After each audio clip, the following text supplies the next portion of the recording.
বাংলাদেশ জামায়াতে ইসলামী আজকে বাংলাদেশের সর্বোচ্চ আদালতের রায়ের মাধ্যমে তার নিবন্ধন ফিরে পেল। পলিটিক্যালি মোটিভেটেড পিআইএল বা রাজনৈতিক উদ্দেশ্যে দায়েরকৃত মামলার মাধ্যমে জামায়াতের নিবন্ধন কেড়ে নেওয়া হয়েছিল।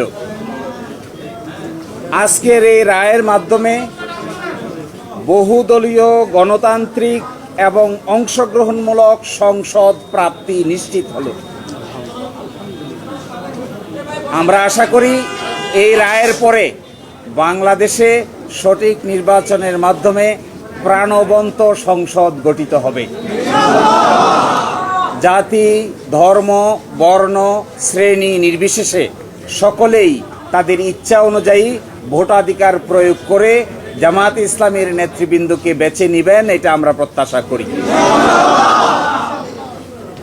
এবং আমরা এটাও প্রত্যাশা করি বাংলাদেশের আগামী সংসদে ইন্টারেস্টিং এবং কনস্ট্রাকটিভ বিতর্ক হবে, যার মাধ্যমে ডেমোক্রেসি একটি স্থায়ী রূপ লাভ করবে। আজকে মাননীয় আপিল বিভাগ হাইকোর্টের যে রায় ছিলেন এই রায়কে বাতিল ঘোষণা করেছেন এবং ইলেকশন কমিশনকে নির্দেশনা দিয়েছেন বাংলাদেশ জামায়াতে ইসলামীর রেজিস্ট্রেশন এবং অন্য যে সকল ইস্যু ইলেকশন কমিশনের সামনে আছে বা আসবে সেগুলো যেন দ্রুতই নিষ্পত্তি করেন। এর এই মাধ্যমে আজকে বাংলাদেশ জামায়াতে ইসলামী তার নিবন্ধন ফিরে পেল এবং প্রতীকের ব্যাপারটিও ইলেকশন কমিশনের সামনে রেফার করা হলো আদার ইস্যু হিসেবে। এই জন্য আমরা মামলার শর্ট অর্ডার চেয়েছি। আমরা আশা করি আগামীকালকের মধ্যেই মামলার সংক্ষিপ্ত আদেশ আমরা হাতে পাব। এই সংক্ষিপ্ত আদেশ আমরা ইলেকশন কমিশনের কাছে অ্যাপ্রোচ করব। বাকিটা ইলেকশন কমিশন আইন অনুযায়ী অতি দ্রুত জামাতের নিবন্ধন এবং জামাতের প্রতীক বুঝিয়ে দিবেন, এটা আমরা প্রত্যাশা করি।